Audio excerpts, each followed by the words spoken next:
नमस्कार, स्वागत है आप सभी का। आप देख रहे हैं एनएमएफ न्यूज। आपके साथ मैं हूं नमिता चौधरी। शंकराचार्य अविमुक्तेश्वरानंद इस वक्त जबरदस्त चर्चा में बने हुए हैं। हालांकि बहुत ज्यादा उनकी आलोचना इसलिए भी हो रही है क्योंकि उन्होंने उत्तर प्रदेश के मुख्यमंत्री योगी आदित्यनाथ के इस्तीफे की मांग कर डाली है। और इन सब के बीच जिस तरीके से अखिलेश यादव के साथ उनकी तस्वीर वायरल हुई, उसने तो राजनीतिक पारे को भी हाई कर दिया। पूरा मामला एक बार आपको संक्षेप में बता देते हैं। दरअसल महाकुंभ में मौनी अमावस्या के दौरान भगदड़ मची। रात 2 बजे से लेकर 3:30 बजे तक का नजारा बेहद डरा देने वाला था। राहत की बात यह रही कि प्रशासन ने वक्त रहते स्थिति को कंट्रोल कर लिया और पूरी तरीके से हालात काबू में भी कर लिए। लेकिन इन सब के बीच राजनीतिक पारे को बढ़ावा देते हुए शंकराचार्य का एक बयान सामने आया जिसमें उन्होंने योगी आदित्यनाथ के इस्तीफे की मांग कर डाली। अब सवाल उन पर इसलिए उठ रहे हैं कि जब अखिलेश सरकार में महाकुंभ का आयोजन किया गया था और वहां पर इस तरीके की भगदड़ मची थी, 40 से 50 लोगों के मारे जाने की उस वक्त भी खबर थी। उस वक्त अविमुक्तेश्वरानंद जैसे शंकराचार्यों का कोई बयान सामने नहीं आया था। इसके अलावा हाल ही में सुप्रीम कोर्ट के अधिवक्ता से मैंने खुद बात की थी, अश्विनी उपाध्याय से, जिसमें उन्होंने कहा था कि कभी भी हिंदुओं के हक के लिए अविमुक्तेश्वरानंद आवाज बुलंद करते हुए नजर नहीं आते हैं। लेकिन देखिए इस मुद्दे पर कैसे आगे आकर योगी के इस्तीफे की बात करते हुए नजर आए थे। 2027 में सरकार पलटने की वो बात करते हुए नजर आए थे। और इन सब के बीच तस्वीर आपने देख ही ली। अखिलेश यादव उनके चरणों में बैठे हुए हैं, उन्हें प्रणाम कर रही हैं और अविमुक्तेश्वरानंद मुस्कुरा रही हैं।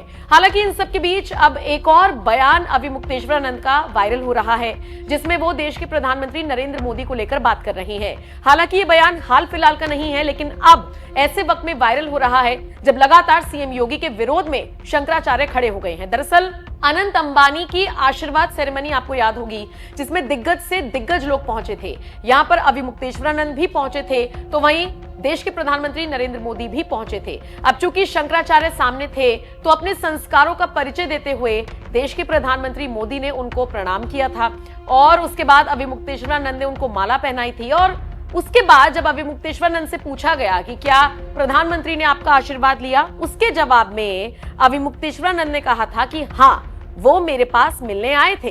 उन्होंने ये भी बताया कि उनका तो नियम है कि जो उनके पास आएगा वो उसे आशीर्वाद जरूर देंगे। अविमुक्तेश्वरानंद ने कहा था कि प्रधानमंत्री नरेंद्र मोदी हमारे दुश्मन थोड़े ना हैं, हम तो उनके हितैषी हैं।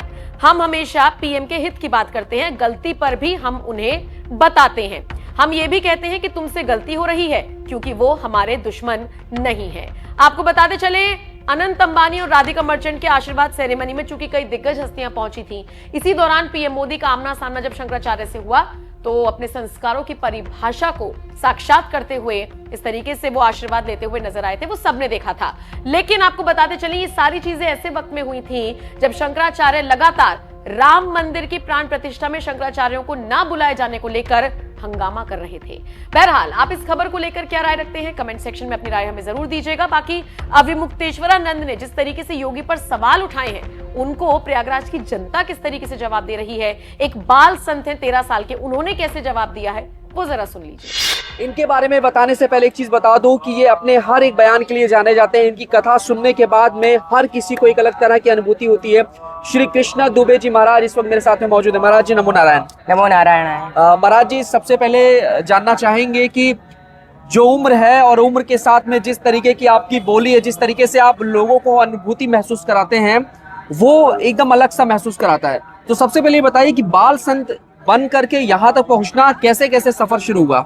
सबसे पहले तो सभी को राधे राधे। और भगवान शिव की कृपा से कुछ नहीं होता, हमारी कोई मान्यता नहीं, हमारे माता पिता की कृपा है, पिताजी की कृपा है, हमारे गुरुदेव की कृपा है और आप जैसे लोगों की मैयाओं की कृपा है, इसलिए यहाँ तक पहुँचे हैं। जी, क्या उम्र रही होगी जब आपने बाल संत के रूप में खुद को इस फील्ड में? 7 वर्ष की उम्र में हम गुरुकुल गए थे, 11 वर्ष की उम्र में हम संत रूप धारण किए। जी, अभी पढ़ाई लिखाई क्या चल रही है या फिर हम स्कूल में भी जाते हैं, 7th में है। अच्छा हाँ। तो आप प्रॉपर कहाँ रहते हैं वैसे? अकोला महाराष्ट्र। अकोला महाराष्ट्र रहते हैं। कैसे भी विचार मन में आया? क्या पारिवारिक रूप से इस तरह की चीजें चल रही थी पहले से या फिर आपके खुद के मन में एक इच्छा जगी कि हमें बाल संत के रूप में, हमें कथावाचक के रूप में, हमें अध्यात्म की तरफ जाना है? कैसे मन में ये विचार आया? जन्म के कुछ संस्कार होते हैं और माता पिता की कृपा होती है। कहेंगे तो हमारा पहले ये रोल कुछ नहीं था सनातन धर्म के ऊपर, लेकिन प्रदीप मिश्रा जी महाराज की कथा हमने नेहर गांव में श्रवण करी थी, बर्फानी जी ने रखी थी।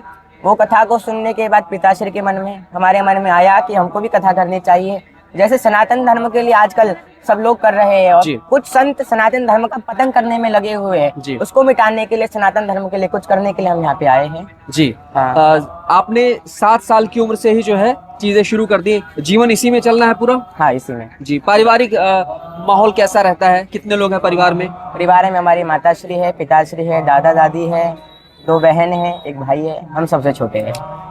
कैसे, कितने कथाएं आप तक कर चुके हैं आप, और कौन कौन सी कथाएं हैं? 24 कथा हो चुकी है।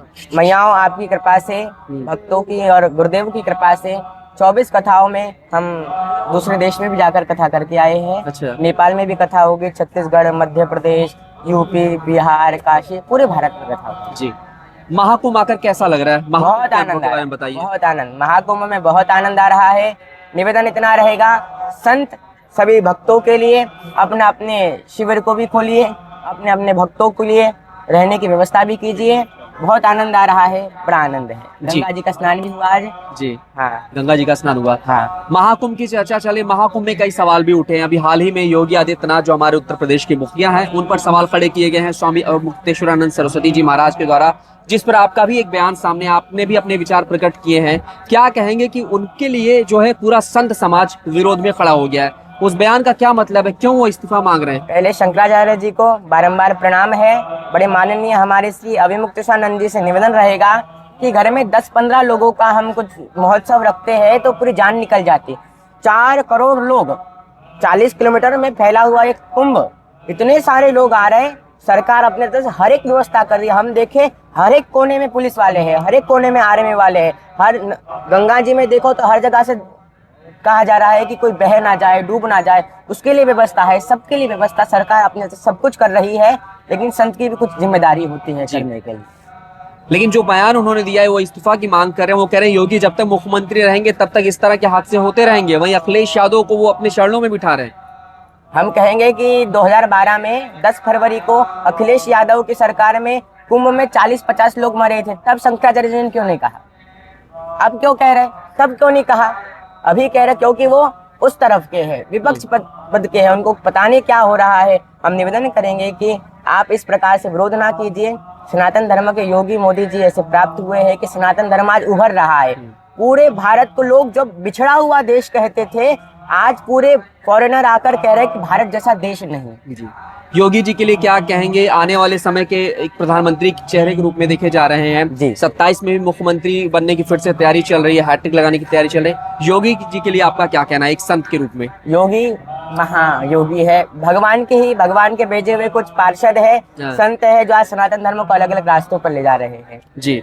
यहाँ जो कुछ भी आए हैं, कुछ लोग डरे सहमे हुए हैं जब वो घटना हुई है, क्या कहेंगे उस घटना के बारे में? और जो लोग भी डरे सहमे हुए उनके लिए क्या संदेश देना चाहेंगे? कोई डरने की बात नहीं है, सब कुछ अच्छे से व्यवस्था चल रही है। किसी के कारण, किसी राजनीतिक के कारण वो भगदड़ हुई थी, बाकी कोई बात नहीं, सब अच्छी व्यवस्था है। मधुर वाणी और इस तरह का बयान, इस तरह की बातें करना, कहाँ से ये सब कुछ आपने सीखा? थोड़ा सरस्वती माता की कृपा है, गुरुदेव माता पिता की कृपा, और कुछ नहीं। माता पिता की कृपा है। हाँ। माता पिता जो है मिलते जुलते रहते हैं, घर भी जाते रहते होंगे? हम घर पर ही रहते हैं। घर पे रहते हैं? पहले वृंदावन रहते थे। अच्छा। अब कथा होने के बाद, कथा चलती रहती है तो घर पर ही रहते हैं। जी। हाँ। महाकुंभ की कुछ और खास चीजें जो आपको लगा कि हाँ इस बार थोड़ा हटकर है? क्या ये पहला आपका महाकुंभ है? हमारा तो पहले ही महाकुंभ है जी। और अभी तक के जितने महाकुंभ है, सबसे अच्छा महाकुंभ यही है। जी। अभी वर्तमान में क्या उम्र है आपकी? 13 साल। 13 साल। जी।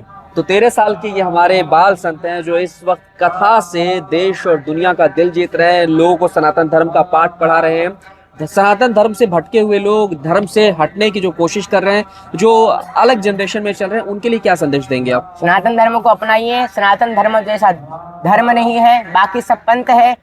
अपने धर्म को अपनाकर अपने धर्म को प्रबल बनाइए। जी, बहुत बहुत। तो ये थे हमारे साथ में बाल संत महाराज, जिन्होंने अपनी कई सारी बातें हम पर बात की और इसके अलावा कई अलग अलग मुद्दों पर जो है अपनी राय रखी।